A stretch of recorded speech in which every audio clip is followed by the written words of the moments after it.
A man chooses, a slave obeys. Welcome to the Ethics in Video Games podcast, where we explore issues at the intersection of ethics and video games. What follows is a series of graphic, interactive scenes that we can't show you.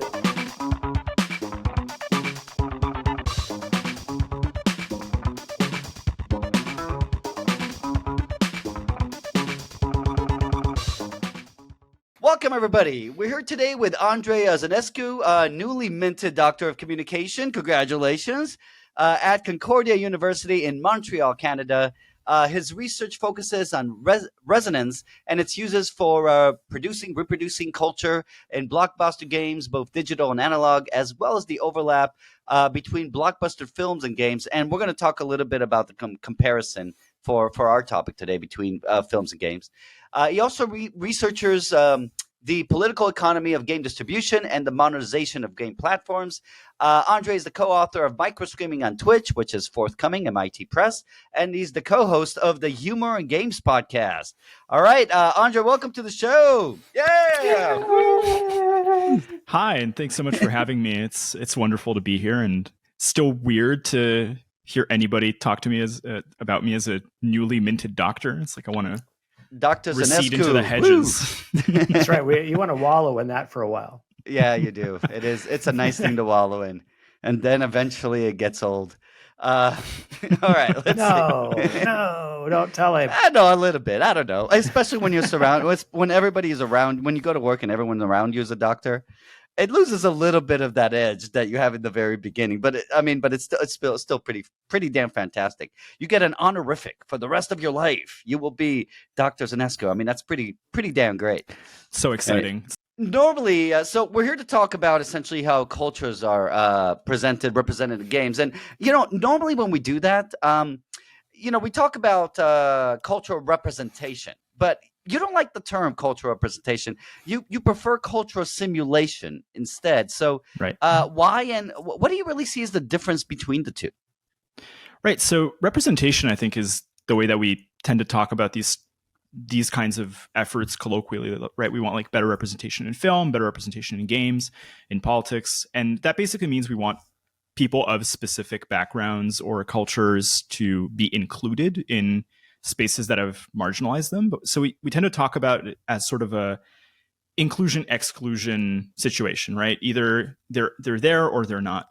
And simulation, I think, for me at least, from a communications background, has a lot more to do with sort of the structure of how it works out, right? So it's not just that we're doing a certain kind of representation, it's how we're doing it. And especially in sort of, these sort of older comm circles, simulation has a sort of background as false representation. So it's always sort of imperfect, limited, and it has a lot to do with the idea that it's kind of impossible to remodel something as large as a civilization or a culture, which is incredibly hard to even discuss coherently. And so that's why I tend to use it.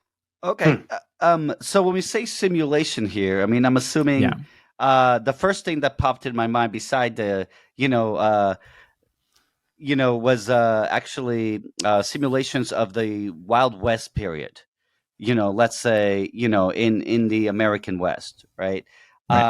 You're not exactly presenting what's happening. You're trying to recreate that world, but you're always kind of recreating it in a sort of context that is, especially usually an adventure context, that's going to leave out a lot of things. And I'm assuming, and looking behind you, I see the poster of Skyrim, which sort of, represents or not, simulates some sort of, Norse culture, and even when Norse more culture, specifically, like a feudal, like a specific moment in Northern European history that was feudal and medieval, or pre-medieval, or a range of who knows several hundred years, right? Which is a range in itself, right? So, is this a sort of thing that we're talking about this today, right? This kind of attempt when you are creating the simulation of a culture. What is it that you're trying to do, and what is it that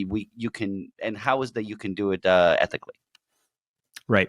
Yeah, I think that that's it for me, or at least that's the motivation behind my research. Is I really wanted to understand why these kinds of games are built the way that they're built. And so, I mean, we're going to talk a lot about Ubisoft games and Wizards products, but also, yeah, Skyrim's behind me, and right next to it, I think is a bit like cut off, but it's God of War, which I know Andy worked on God of War 3. And so these motifs kind of tend to keep coming back in games and in movies and in TV shows. Like this is a very popular and sort of overfull aspect of design that people can pull on, but there's an ethical aspect to it, right? And depending on what you choose to include and what you exclude as meaningful, that has a lot of consequences for what you're trying to show. And when that stuff lines up with, you know, historic problems, you recently did an episode about sort of historical games and what it means to retell history. Like my stuff tends to overlap with that, but it also works non-historically, right? It works for stuff that is much more broad or diffuse, or even stuff that's contemporaneous. So that's happening today with, you know, what you choose to include when you're a designer in North America and you're making a game about another place in the world that doesn't get to make games about their own cultures is actually really meaningful and potentially damaging if it's done without care. And often that's the case, but not always. Like there are some sort of more avant-garde interventions that we can talk about in a bit, I think. And so, you know, Andrei, in the last episode that we recorded with Aditya about the Global South, which hasn't come out yet when we're recording this, but it's interesting to say, you know, areas of the world that don't get to make their own games that represent themselves. You know, that's most of the world, at least not in broad, and that's really, really important here, right? That for the majority of people around the world, they're getting what is predominantly an, you know, American, European, Japanese, you know, view of the world. Maybe Chinese to some extent, and that's about it. So it's interesting how these almost hegemonic kind of block of people are getting to portray everybody else. So let's talk about you studied companies like Ubisoft deeply. Ubisoft, obviously, they make the Assassin's Creed games, which deal a lot with history and cultures. And Wizard of the Coast, best known for Dungeons and Dragons and Magic the Gathering. How do you think these companies, these are like big, very successful companies, how do you think they actually approach the challenge of simulating a society? So luckily enough for my project, and I think what ended up sort of pushing me towards using the words resonance, that's what they say they do. And the lucky part for me is that they're actually pretty overt with discussing this stuff. It's not like a trade secret that they're not discussing. So Mark Rosewater, who's been the head designer for Magic for the better part of 25 plus years, gave a talk at GDC in 2016, I think, called 20 Years, 20 Lessons. And he one of the lessons is make use of resonance, and sort of this idea that people have vested equity in a lot of the tropes and subject matter that they find in media. And so an example he was giving back then was sort of, they were making a Greek set. And so they made a card that looks like a Trojan horse and has the mechanics of a Trojan horse. And they tried to mess around with it, and they tried to make it a cat, and people reacted very negatively to even a really small change because they didn't understand why a cat was working the way it was. And so they switched it back. And so that was the sort of like, you go along with the flow of what your expected consumer base already thinks is going to be part of the media object. Other examples are more broad. So, for example, like they talked about zombies and the fact that Magic uses zombies a lot, but they didn't come up with zombies. And people have a lot of knowledge that comes from comic books like The Walking Dead or sort of Night of the Walking Dead. I can never remember. Living Dead. Night of the Living Dead. Living Dead. Yeah. So, and basically every product that they do, they sort of do this sort of canvassing scoping work before they make the game to make sure that it's going to line up with their audience. But that's all done by a team internally. That's not a large scale operation. Magic, I think the previous team is somewhere around 8 to 10 employees, depending on the set. And it's all done as sort of an internal brainstorming process. Mm-hmm. And so a good example of this is when they make real world inspired sets, like their Egypt one, they just kind of brainstorm the word Egypt, and people in the room will say things back to them, and that's what they put in. And then there's some back and forth, but by and large, that process is very in-house. Right. And Ubisoft tends to do a similar thing as well. They use some focus groups a lot when they're a bit further in the process, but early on, they effectively work with these groups of people that they ask, what would you, if I tell you about this culture, what do you think about it? And I think one of their game directors in a piece, an interview piece that they did 2 years ago, actually said, we ask people what they want in the game, and that's what we have to put in the game. And so this resonance thing is sort of responding to perceptions. And I can say that from my experience, that's exactly what we've done in the past as well. Is it might just be a group of designers, other designers, and myself sitting around and going, all right, well, what do we think of when we think of X? And we should make sure that the most popular of these things are represented in our game in some way. Absolutely. Though it's talking to Andy about a similar sort of issue. Well, it's interesting because you have it kind of in two ways, right? So first thing, let's say you're looking at the ancient Egyptians, for Origins, or the ancient Greeks for Odyssey, right? Both of these are Assassin's Creed, games.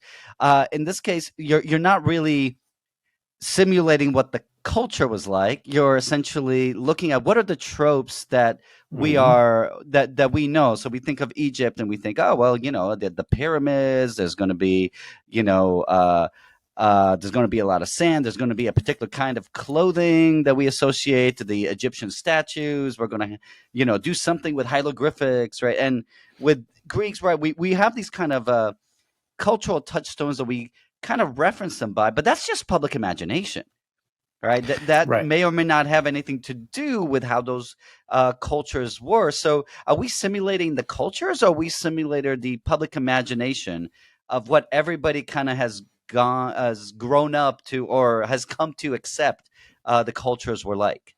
Right. Yeah. How many actual Egyptians have fought crocodiles?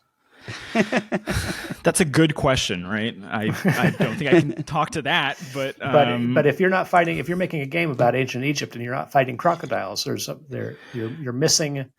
Opportunity. You're leaving money Right. on the table. Right. Yeah, it's interesting. one of the ways that we talk about this in communication studies is sort of the idea of a selective record, right? And so the idea that this has a lot more to do with cultural memory work that I'm not like particularly engaged with, but the idea is sort of that every generation picks what's important to itself from whatever they're looking back at.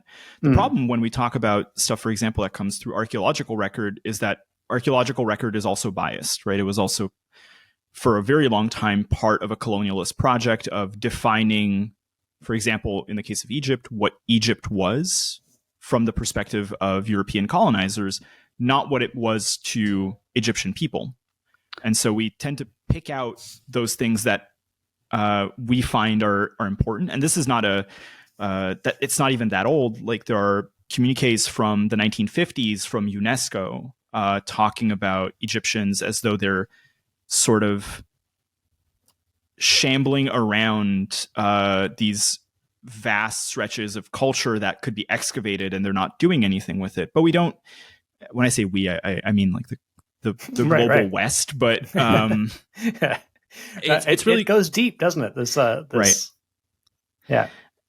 It's really complicated, and I think to an extent, as game technologies have gotten better, we have started engaging more deeply with the internal structures or the more complex parts of culture. It's never going to be possible, I think, to simulate something cohesively.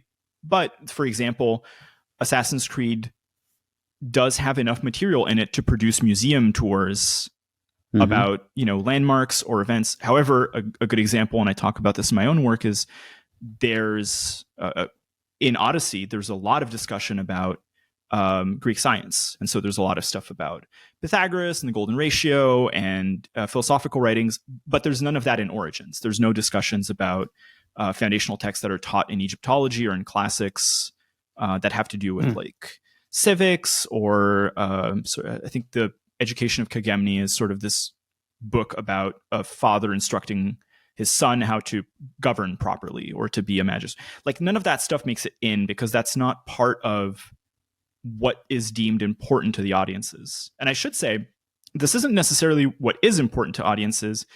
It's what the studio decision makers are projecting onto the sort of perceived audience group, and then they're making that for them. It could often be the case that the audiences are more ready to engage with new concepts or new ideas that they're just not deemed economically viable or secure. And so that's also a big thing, is these companies are so large. And so it's really tempting to select tropes like these that are proven to work in other media rather than to take a gamble on something that's external and potentially risky. Right.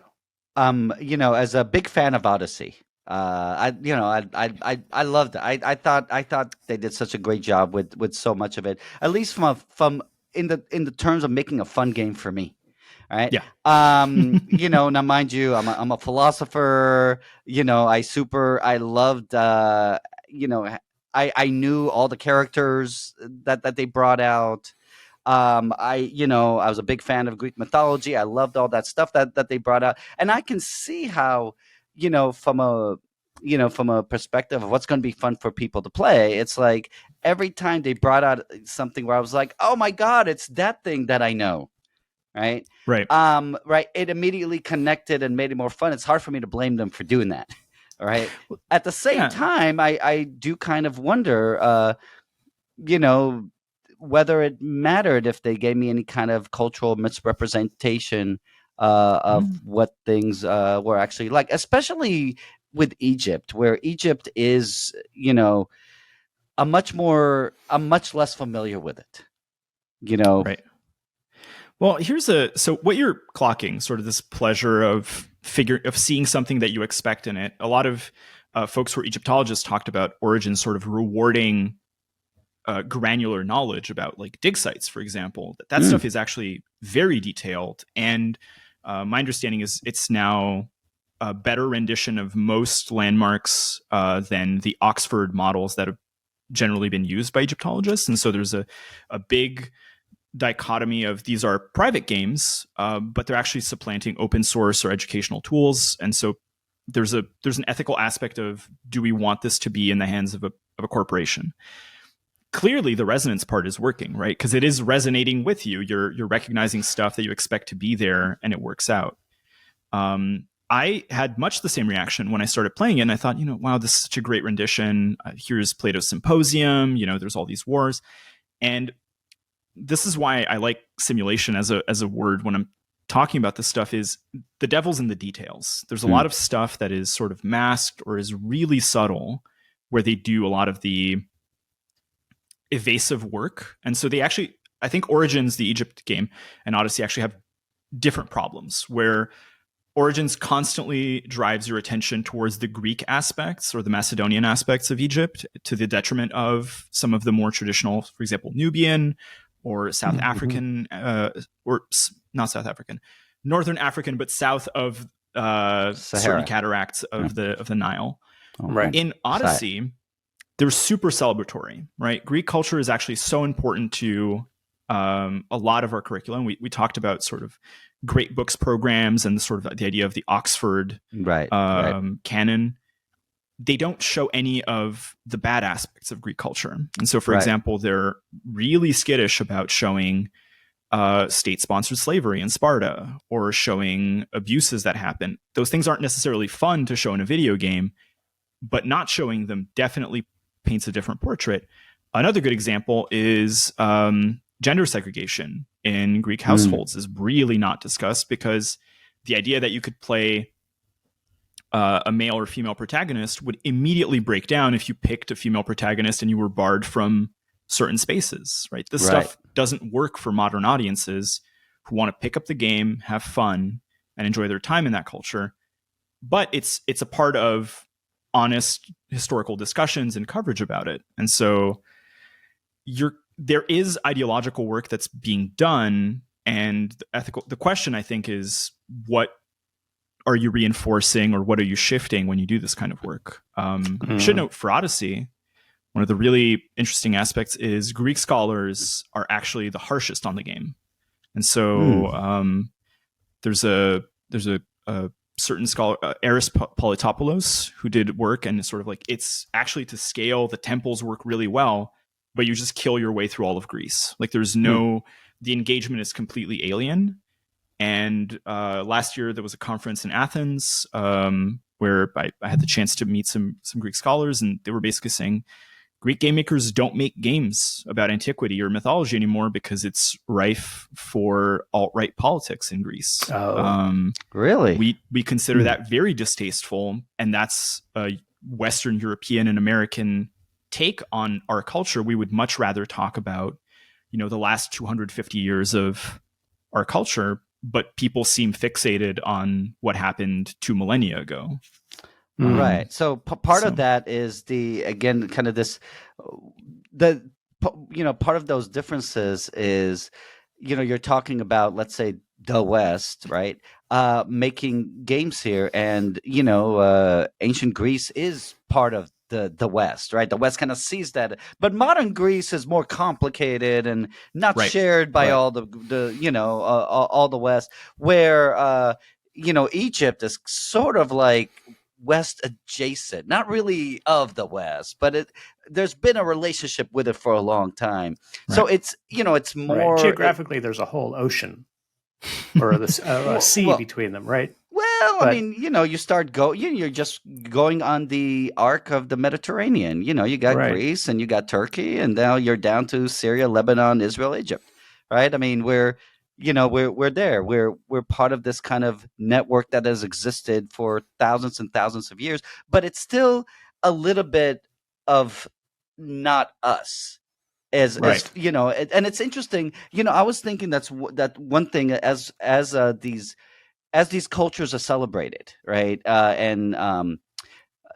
Maybe, and if I think about the celebrations that there might be for the Greek culture, it's really kind of easy. When I think of tropes for Egypt, I think of more kind of a lot of mystical stuff, a lot of working with the idea of ancient. That has a lot of appeal to people. But one thing about these is they're both still usually celebrated as really amazing cultures, and I want to kind of shift our conversation to cultures that are not traditionally celebrated, right? Can we talk about that? Yeah.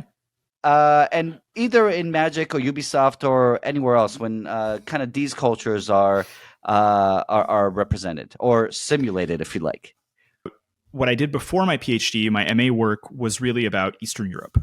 And I come from Romania, so we tend to get vampires. That's sort of everything. 2,000 years of culture sort of boiled down to one trope by a drunk British writer in the 1800s, and that's kind of what we get. Or if you're unlucky, what you tend to get is sort of post-Soviet dystopia, right? Everything is sort of like either a war zone, a wasteland, a criminal hub. When we talk about representations of the Middle East, we talk about Orientalism, and that's a big discussion that we have in film and communications and cultural studies. But one of the can you talk about Orientalism a little bit for our audience? Absolutely. Because I think plenty of people might not be familiar with Orientalism. Right. So the idea of Orientalism, you can hear this term pop up in painting, and in painting it'll be sort of European painters going to the Middle East to paint tropes about how they feel the landscape is working. And so this tends to pop up in the 1800s as sort of these paintings of bazaars and how strange Middle Eastern folks are. And it's incredibly racist. It's usually part of a colonial apparatus. So it happens when these places are being settled or occupied by Western militaries. And it's part of an entire regime of management, right? The idea is we're going to decide who you are from our perspective. And so big discussion with Orientalism is it actually has almost nothing to do with the actual people who are there. It has to do with European perceptions about what those places are. Now, one of the really interesting aspects for me is there's like a subset of this that pops up in the 1990s called Balkanism. And Balkanism is this idea that basically what's between Austria and Germany and Turkey is a sort of no man's land culturally of Europe, where Europeans don't really know how to talk about it. It's post-Soviet, it's post-Ottoman Empire, and it's also post-Byzantine. So it's the most Middle Eastern part of Europe, and that causes a lot of anxieties for people. And so we tend to have not excellent tropes about it. It tends to foreground poverty, and the places are discussed as barbaric or brutal. A good example for this is we currently have in development a next title for Assassin's Creed called Project Hexa. It's supposed to be the Holy Roman Empire, so they're sort of doing Germany towards Poland, and presumably it's a response to The Witcher, which is sort of the king of these fantasy genre representations of that area. And they're doing witch trials, right? Because that's what you get when you're in those places is horrendous brutality, wanton murder. Insert bad trope, basically. That's inside of Europe.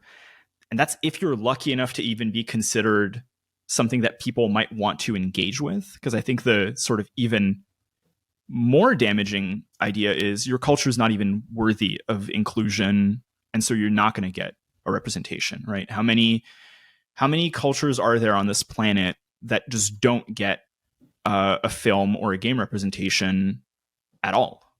Right. That's even more intense than most. I think is the easiest. Most by far. Yeah. And that itself is really interesting. Again, because. And I guess we should talk about whether there's anything wrong with that. I mean, look, you're starting with this process of asking, what do you know? What do you think of when I say? And if I don't think of anything when you say, what do you think of this culture? Can you really sell it to me? Right. And, we're in a capitalistic economy. Should I, do I have any responsibility to expose you to new cultures you have not heard of or might know very little of? Right. If that's the way to do it. Right. The when the Disney's Marvel Girl show came out, and my wife and I were watching it, and all of a sudden they were back at the time of the division between India and Pakistan, and we were like, "What? What is this? We don't know anything about this. This is something that's completely outside of our Western cultural knowledge of history, and yet it's super important." Can I just say, Andy, that I did not hear about the division between and the big story between India and Pakistan till about 5 years ago, when I was at the home of two UCLA professors who one is from Pakistan and one is from India, and they told me, and they told me the story, and I was like, oh my God, this is amazing. Why have I never seen a movie about this? This is one of the biggest things that have happened in the 20th century. How come there hasn't been a huge movie about it? How come there hasn't been a game theme on it? And I've actually talked to some of my game students about coming up with a game idea about it, but it's a great example. Right. Yeah, I mean, you mentioned hegemony earlier. I think that's like a really useful way to enter this kind of discussion of these companies have no obligation to anyone to do any of this stuff, right? There's an ethical obligation. I mean, we might want them to do better because they have so much space in the industry and so much funding to do it. But they don't have to. No one's forcing them. And by and large, most companies don't, or they just make their own fictional settings that are obviously informed by real life cultures, but not necessarily representing any one. And so the question I find more useful is to ask, why are things like the partition now popping up in popular media when they weren't, 50 years ago? And I think the answer is sort of companies are realizing that different things resonate with different aspects of your consumer base, right? There are Marvel fans who are probably Indian and Pakistani, and from those vantage points, they want something that speaks to their lived experiences and their cultural histories. And so how does that come to be, right? Another good example is Black Panther, right? 20 years ago, it might have been really difficult to pitch a Black Panther movie to Marvel and to say, we should make this as a movie. Obviously, getting the movie made is an economic calculus. However, once that economic calculus is sort of, they make they greenlight the movie, but the work that's done in it, sort of the costuming work, which has been award-winning, that's a completely different part of the work. And that happens because they have people who clearly are knowledgeable, do the research, care about, good representation or good simulation. Pardon. And then you get a better product for this. And games do this as well. It's just that sometimes we don't hear about it because it's not a big enough success.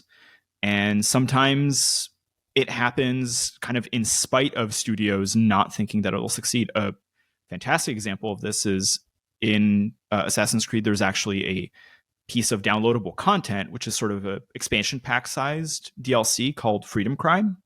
Mm-hmm. This is an add-on to Assassin's Creed 4 Black Flag, which is sort of their Caribbean pirate game. But the follow-up is really about the years leading up to the Haitian Revolution. And I think Alyssa Sepinwall, who's in California, has actually written about the Haitian Revolution on screen and how there really isn't that much in film or in TV, and how games can actually contribute to this. And that game has been celebrated. It's not perfect. There are a lot of critiques about it even from artists who worked on it and said, we sort of did this transformative musical work. I think there's this band called La Troupe Macandal, and Macandal is a revolutionary hero in Haiti.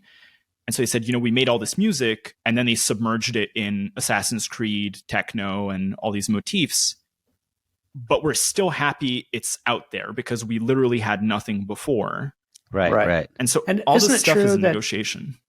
And isn't it true that it feels to me like once somebody sort of pierces the bubble of that, then that drives more interest.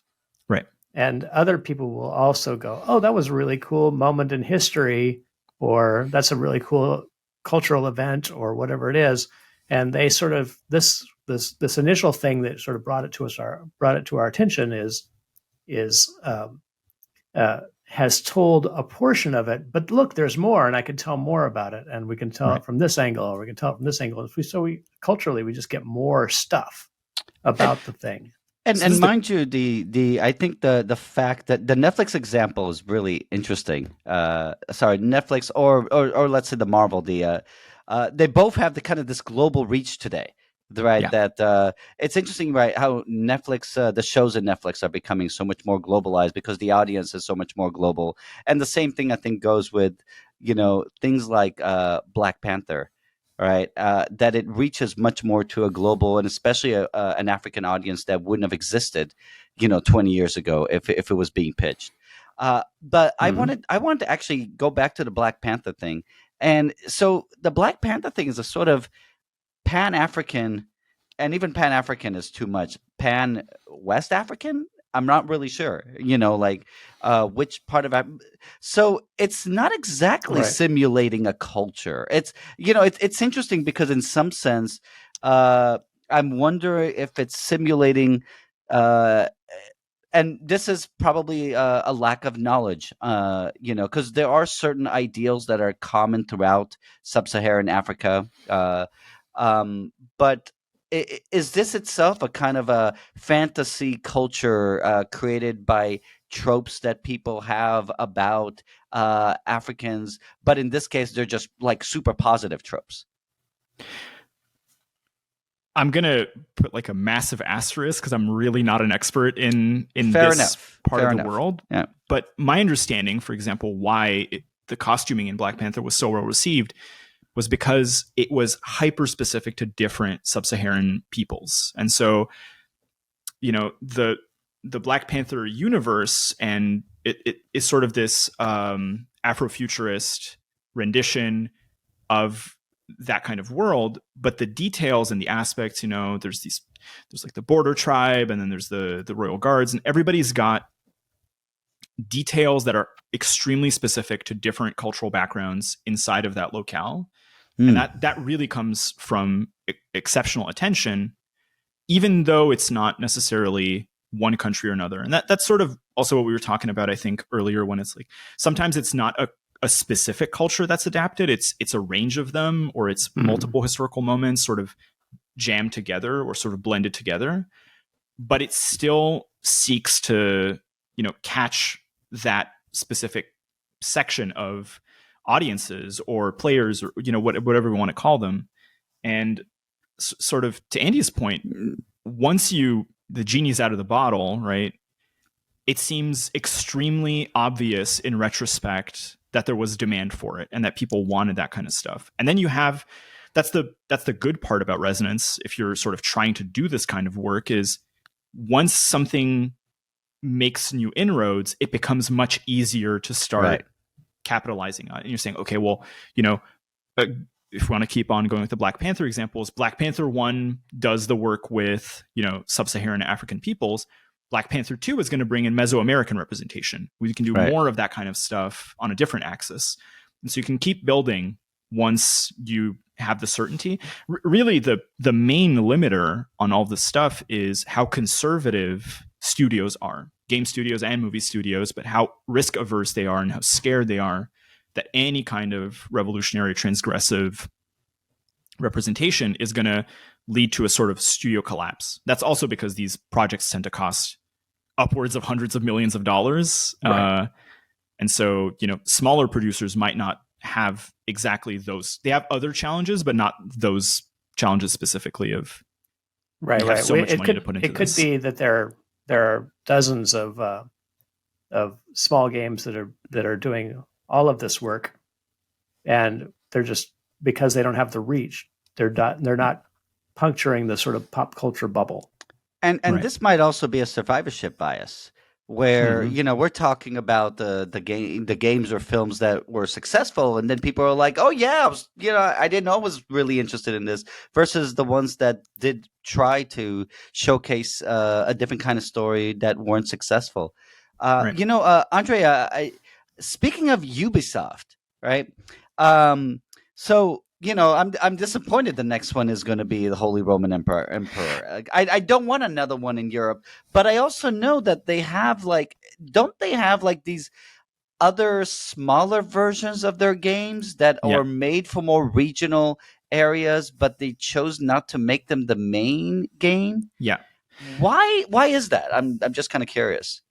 So again, the idea with the sort of resonant archetype, and earlier I mentioned sort of how Magic does it with Mark Rosewater's work, but Ubisoft has a sort of analog, Jean Guedon, who was the sort of franchise director, I think until quite recently. This year, I'm pretty sure, is when he stopped, and he gave a presentation in 2021 where he basically talked about Assassin's Creed as sort of industrial design. And he actually used a car model to show it. Basically said, all the mechanics, all the stuff inside is the undercarriage. That's the motor, that's the structure. And what we do is we change the paneling and we ship it out, right? But clearly, that doesn't mean that every culture is getting equal representation. So I should clarify. Project Hexa, the Central European one, is not the next game. I think it's coming up in... It's the fourth one. So this year we're getting Baghdad. Baghdad? Okay, right. So Baghdad. Okay, which is a very different kind of exploration.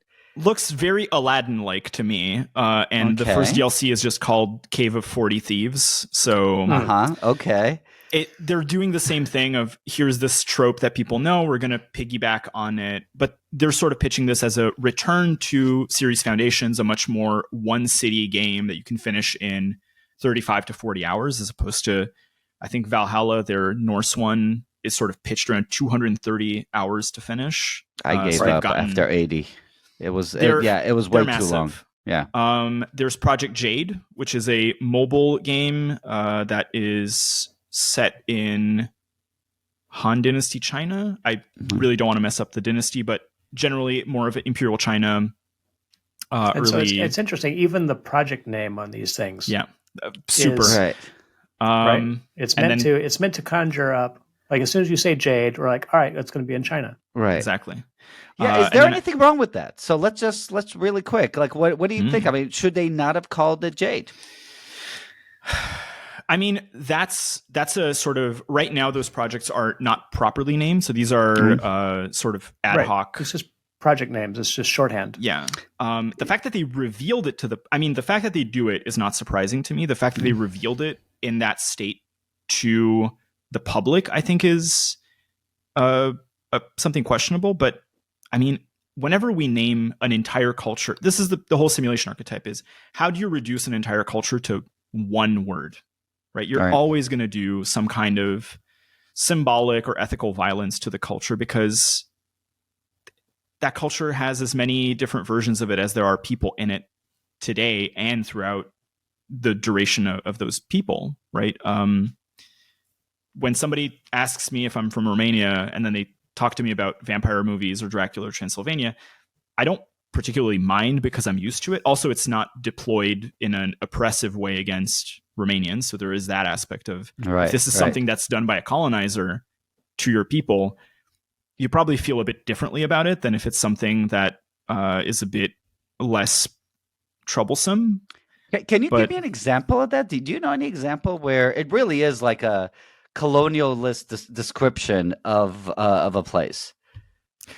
Mummies are an excellent one for Egypt. So a lot of, I mean, we get the Universal monster movies, The Mummy, there's the whole 1930s run, 1930s and 40s, then the 1950s and 60s. And then we got the Stephen Sommers, The Mummy Returns. And so there's a big discussion. There's a book by Jasmine Day called Mummy Mania. And so the idea is mummies in ancient Egyptian contexts are sacred. They're incredibly revered and treated with respect. And they're part of the daily cultural life of people, right? To be an embalmer was a practice that people had back then. Today, the representation we have of them is almost entirely negative, right? They're always shambling monsters coming out of tombs. Or, if you're like me from a sort of late 80s, early 90s kid, you might remember Mummies Alive, which was a cartoon where the mummies had Power Rangers powers and were used to sort of sell toys by Hasbro. It was a Hasbro product before, I think 1 year before they bought Wizards of the Coast. So there's a discussion of that trope is inherently disrespectful just in the way that it's constructed, because if it was built differently, or if it probably wouldn't be the same, but mummies were sort of a fetishized object by British colonizers who would export mummies out and even consume them at soirees. They would do seances with consume them.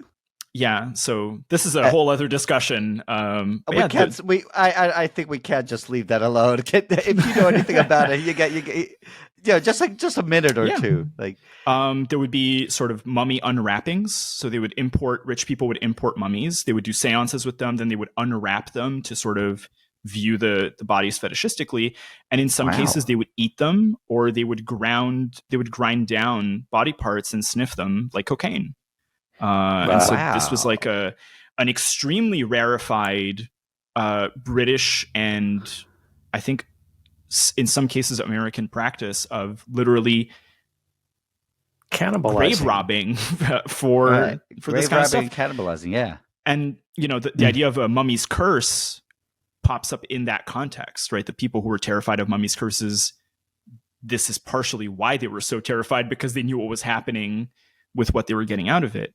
And so when I hear podcasts where magic designers are saying, we were aware that these were the tropes and we decided to play into them willfully, right, because that would be the best business decision for us, there's an admission that it's not 100% okay for them to do that, even from their perspective, let alone from the perspective of people who might be represented. Now, obviously, I'm not an Egyptian person, so I really don't want to speak for other people who don't share my subject position on this, but I tend to approach this from, I'm the intended audience for a lot of these games based on what the company owners say, and so I want to understand what they think I want to see in these games and what choices they're sort of preemptively making for me.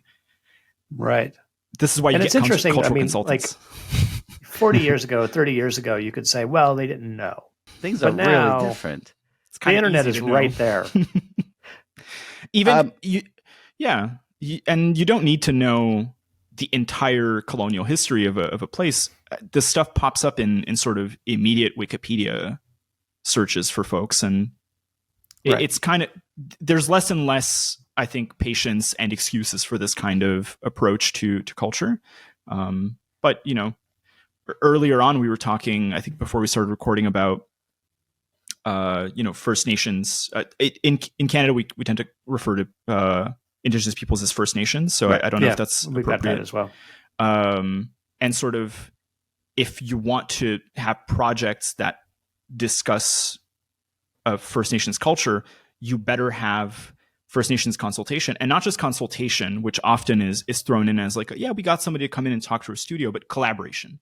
You need to get somebody who is part of the culture you're trying to represent from the get-go, and who will steer the project in a way that is, kind and ethical to the people. In games, a really good example of this, I think, is the Killer Instinct remake that came out on Xbox One. I can't remember exactly. I think so. It might. Yeah. I mean, I think there was an earlier version of that even before Xbox One, but I could be wrong. I think that there might have been So this series is notorious. It's kind of like, for people who've never played it, it's kind of like Mortal Kombat. So, it's a fighting game. It's got big monsters. It's not exactly like Street Fighter, where every character is sort of a stand-in for a country. But they had a character in the 90s called Chief Thunder, who was sort of the archetypal trope of a First Nations war chief. And they did an initial design for the new iteration of the game, and they got a lot of, I would say, soft pushback from First Nations communities who were saying, we're happy the character's here because we get so little representation on average, but it could be better. And to the credit of the designers, if people want to look this up, I think there are YouTube mini documentaries about this. They actually went back to the drawing board, and they went into First Nations communities, and they got way more feedback about everything that should be part of that entire character, and they just redesigned it from the ground up, right? Yeah. So that's an example of where you can do the kind of work better. I'm not exactly sure what the feeling is about that character now, but at the time I remember it being sort of a landmark push in games in general. It's interesting because a lot of this seems to at least come down to at least one obvious ethical, I don't want to say dilemma, but confrontation with ethics, where tropes will get you more eyeballs. Tropes will increase sales. But tropes can be based on misrepresentations, on biased and false outlooks. Tropes can be harmful to especially the people that they are troping about. And tropes could potentially lead to and even though I generally hate the term cultural appropriation, I definitely think that there are situations where you do have cultural appropriation. Though I think I can talk about it a little bit from like a design standpoint. That actually Scott Rogers, fellow designer, has this thing called the triangle of weirdness, and you don't want to be too weird, right? You want to. The general idea is that anytime you're introducing a new idea, a new character, a new anything, you want to make sure it's couched in there's one weird aspect, the new thing, and then it's got to be couched in at least two other things that people recognize and resonate with. Yeah. And so if those two things happen to be things that are actually factually untrue, then that's what happens. That's what it's going to take. Though one thing that the story, Andrei, about the First Nation character, given this, really kind of made me think. They had to go back and redesign this, so that cost money. And obviously, from a design perspective, Andy, I'm assuming these are things you want to think about before early on, so you don't need to redo anything. Is that Yeah, although you? in the case of theirs, it's iterative, right? And the best games are made iteratively, and Right. so we know that like the first one we put out there is going to generate some interest or not, and it'll generate some pushback or not, and then we'll go back and we will iterate on that design, and it may be in the next sequel of the game, or it might be within the same game, but we know that it's always good. There's always going to be iteration. And so that cost is going to happen someday. Right. And honestly, doing this cultural stuff is for me just fun. Like doing that research is just fun for me. I love doing that stuff. Yeah. Yeah. Though again, there's a question of, are you removing tropes that at the end of the day, will end up making you less money? And how do you justify that to your funders and all that stuff? Not just less money, but also just confusing people. Right. Yeah. That itself is interesting. Like, this is supposed to be a First Nations American Indian character or whatever, and they don't look at anything like what I expect them to look like. And what is this? Is a real hazard. So one of to your point, Andy, and I think this is one of the really important dichotomies. One of the profs that I tend to work with, Charles Acklin, has written a lot about blockbuster movies and a lot about the conservative logics of this kind of stuff. For example, one example is sort of the homogenization of male leading characters in Hollywood. So like after Harrison Ford, basically most protagonists become Han Solo, Indiana Jones in blockbuster movies for the better part of 30 years because people recognize that as the sort of archetype of the central leading figure. You expect one-liners, you expect a certain glib attitude. That's one character, but that applies to an entire genre, right? If you're watching like disaster movies, you expect there to be a disaster, right? If the whole movie is not that, then that's either a sort of commentary on the norm or it's something that is like really deconstructive of the genre. And so one of the ways that he talks about this that I really like is the idea of identification versus relatability. And so the idea of identifying with somebody or with a different culture is actually really challenging because it's supposed to take you out of your comfort zone into the conditions of somebody else. You're supposed to understand their life from their perspective. And that means you have to work, right? Those kinds of media pieces are actually really challenging because they put you in a completely different situation than you might be. Assassin's Creed is a really good example of the opposite, which he calls relatability. The idea is, how do I make something that is foreign to me relatable back to me, right? And so it's compressing an entirely different paradigm into my own experience, right? And so that's where you end up doing the most damage because it's really subtle usually, right? It's not like going to be a really intense misrepresentation of facts. It's just going to be a kind of bent to it. So a good example with Assassin's Creed, that Haitian Revolution game, one of the critiques it got is it's a game about, slavery in the Caribbean, but you can't occupy that position because that would be completely antithetical to the power fantasy of a Western game player who buys a product for enjoyment and affirmation. And so even though the character is supposed to occupy that position internally, you have so much power over the environment. You have all these weapons. You get to do everything that historically people weren't able to do because that's how audiences perceive their own subject position, in the West at least, to all these media subjects, right? Like the subject position is the sort of action hero / comic book hero in these worlds. It's not somebody who is suffering and can't exert power. And so it's all this like small stuff, right? And that stuff actually, I think it is possible to push back on sort of the paradigms of simulation that already exist and to make small shifts, right? To sort of, you can put in a couple of dialogue options. You can put in some discussions about the characters having trouble with these aspects. It doesn't have to immediately impact play. Or you can even have a piece of the game, right, where your character is trapped or can't utilize all the skills that they have. That stuff is used widely in games anyways. Why not use it for the purposes of highlighting these aspects of, whatever subject matter we're talking about? Yeah. Yeah.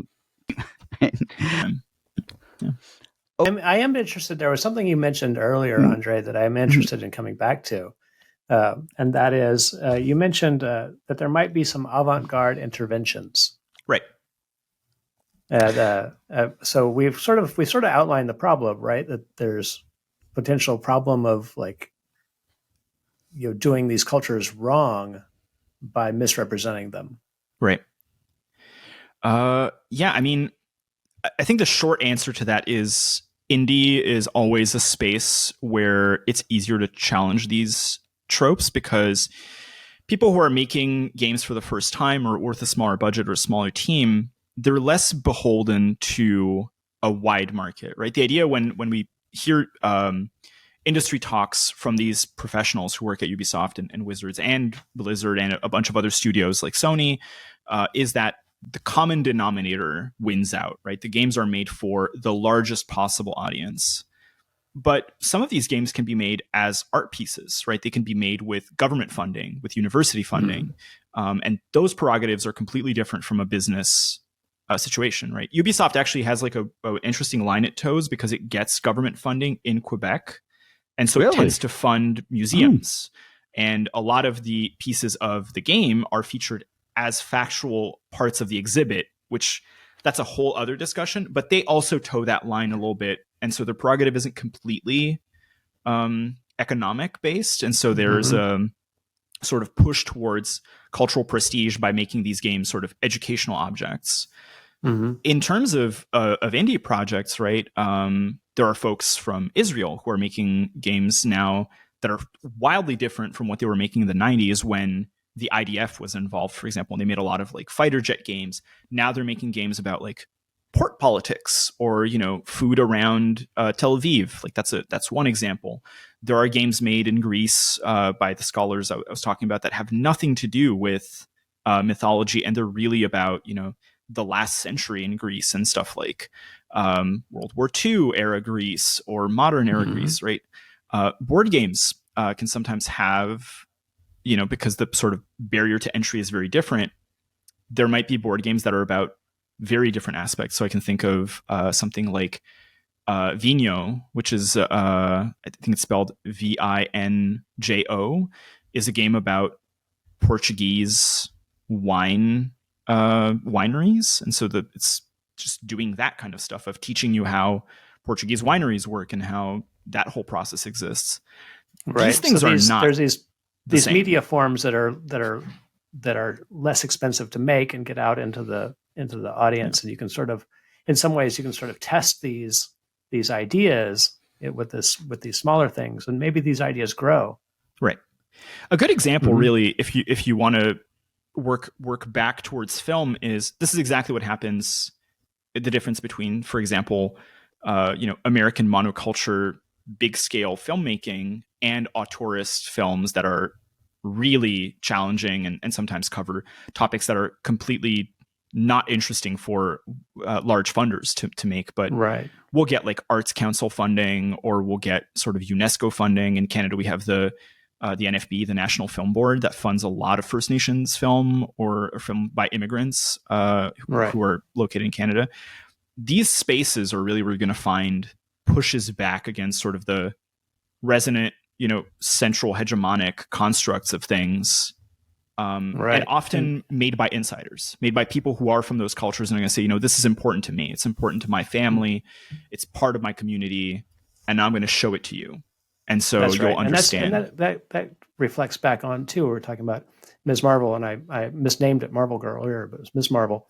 That was a comic book, and they didn't know if it was going to do anything at all. And the editor was a Pakistani woman, and just wanted to tell a story about a Pakistani American girl, and so it blew up. The comic book itself became very, very popular very quickly, right? And it sort of spawned all the rest of it. But it took somebody from that culture working in a space that is inexpensive to work, but potentially has a broader reach. Yeah. I want to go back to the whole museum thing. Right. It's interesting, and it's interesting that there was also the legitimacy that this gives to a game is itself kind of interesting, and the fact that government funding can be given is itself also really interesting. Though the government funding is coming from, let's say, with Odyssey, I use the museum. Not honestly, not for me. But for my son. It was the first time I took my son was 7 at the time, and it was his first kind of time that he got to be, in a big world like this, and it was beautiful, and he got to essentially learn about Greek culture through it, and I thought it was great. At the same time, it's ancient Greek culture as viewed according to the tropes. So how much, funded not by the Greek government, by the Canadian government? Yeah, it's just kind of interesting. If this is the case, obviously, if you're going to make a museum in your game, you're communicating something very different to your audiences, right? I mean, that's very different than here, play our game that's themed about ancient Greece versus come to our museum. And I mean, do you know if there's anything in the museum that conflicted with what was in the game, where the game might have a trope that would just be fun, but the museum would have like, okay, but here's the real thing. And maybe that's one way to kind of combine the fun that we can have sometimes even playing with tropes, versus miseducating people based on those tropes. 100%. Yeah. So, in the example of Odyssey, I think the first tour when I was doing my data collection, it was sort of like I'm just going to follow the way that the game is presenting these in a recommended order to me, because that's what consumers are probably going to do. They're going to be like, where do I start? And it's the first tour is the Greek household. And so the end of the Greek household is talking about the fact that the oikos, the traditional Greek home, was gender segregated. And so women weren't allowed into the public spaces. And so in the tour, it tells you all that stuff. And it talks about a lot of different aspects. But it does there because the rest of the game completely ignores that aspect, right? There are a lot of women in the symposium aspect. In the Origins, because it also has an ancient Egypt tour, they do a similar thing where they say, women were excluded from public educational spaces in ancient Egypt, but the team decided to ignore historical sexism, right?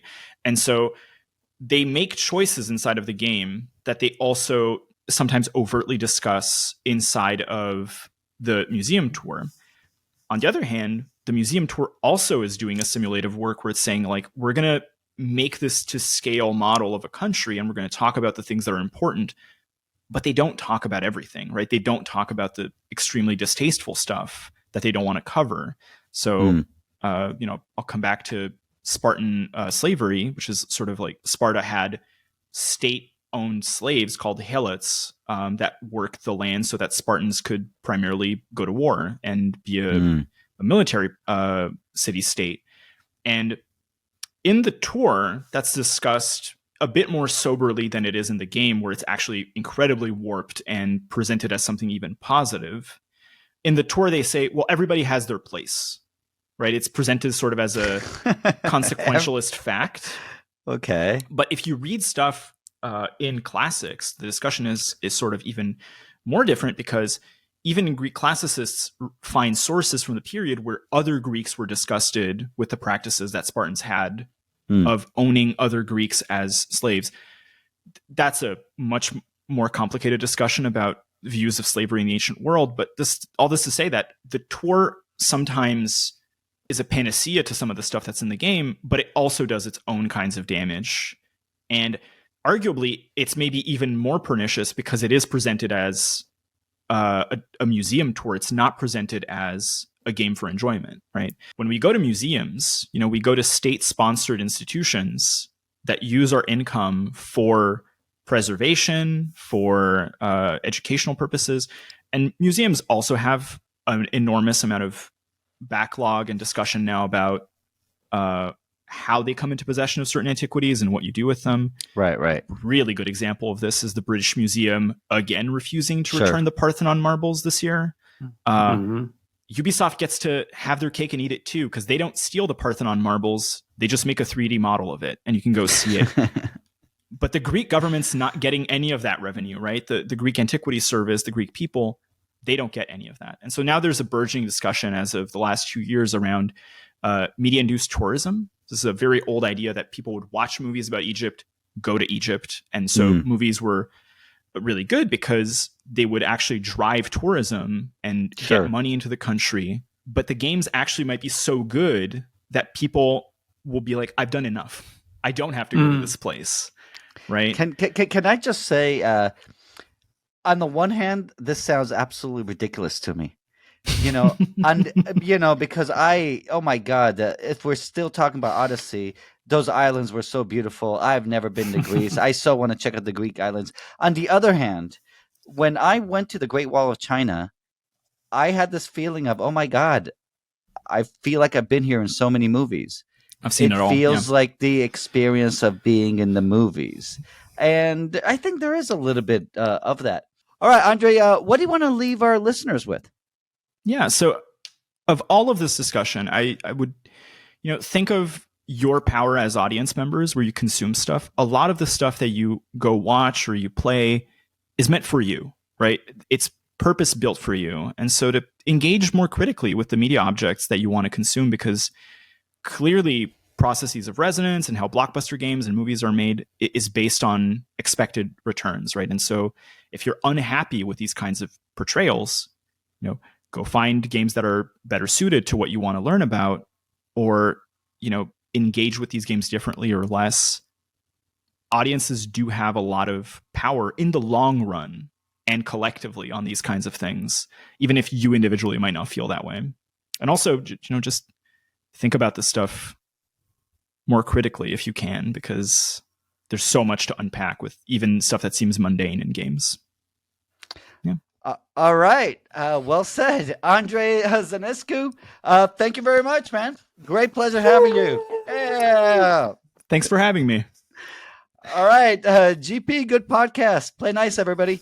You can subscribe and listen to all of our episodes wherever you listen to podcasts.